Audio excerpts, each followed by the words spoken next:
रामायण एक घटना का वर्णन आता है कि श्री राम को ना चाहते हुए भी जान से प्यारे अपने अनुज लक्ष्मण को मृत्युदंड देना पड़ता है। आइए जानते हैं आखिर क्यों भगवान राम को लक्ष्मण को मृत्युदंड देना पड़ा।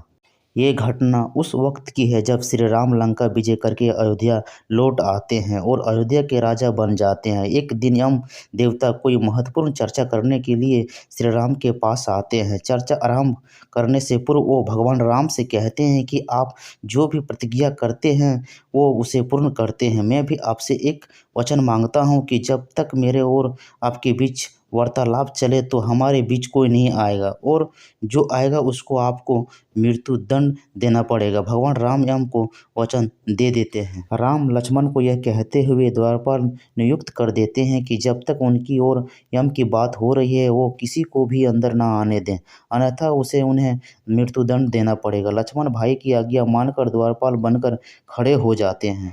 लक्ष्मण को द्वारपाल बने कुछ ही समय बीतता है। वहां पर ऋषि दुर्वासा का आगमन होता है। जब दुर्वासा ने लक्ष्मण से अपने आगमन के बारे में राम को जानकारी देने के लिए कहा तो लक्ष्मण ने निर्ममता के साथ मना कर दिया। इस पर दुर्वासा क्रोधित हो गया तथा उन्होंने संपूर्ण अयोध्या को श्राप देने की बात कही। लक्ष्मण समझ गए कि एक विकट स्थिति है जिसमें या तो उन्हें राम आज्ञा का उल्लंघन करना होगा या फिर संपूर्ण नगर को ऋषि के श्राप की अग्नि में झोंकना होगा।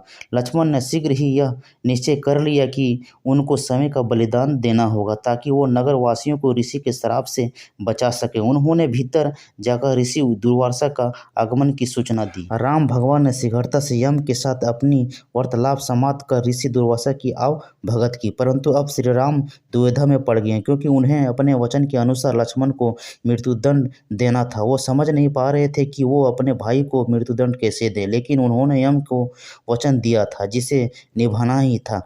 इस दुविधा की स्थिति में श्री राम ने अपने गुरु का स्मरण किया और कोई रास्ता दिखाने को कहा। गुरुदेव ने कहा कि अपने किसी प्रिय का त्याग उसकी मृत्यु के समान ही है। अंत तुम अपने वचन का पालन करने के लिए लक्ष्मण को त्याग कर दो। लेकिन जैसे ही लक्ष्मण ने यह सुना तो उन्होंने राम से कहा कि आप भूल कर भी मेरा त्याग नहीं करना। आपसे दूर रहने से तो अच्छा है कि मैं आपके वचन के पालन करते हुए मृत्यु को गले लगा लूं। ऐसा कहकर लक्ष्मण ने जल समाधि ले ली। दोस्तों, स्टोरी से आप लोगों को कुछ सीखने को मिला है तो कमेंट में जरूर लिखिए, लाइक कीजिए, शेयर कीजिए और सब्सक्राइब। जय श्री राम।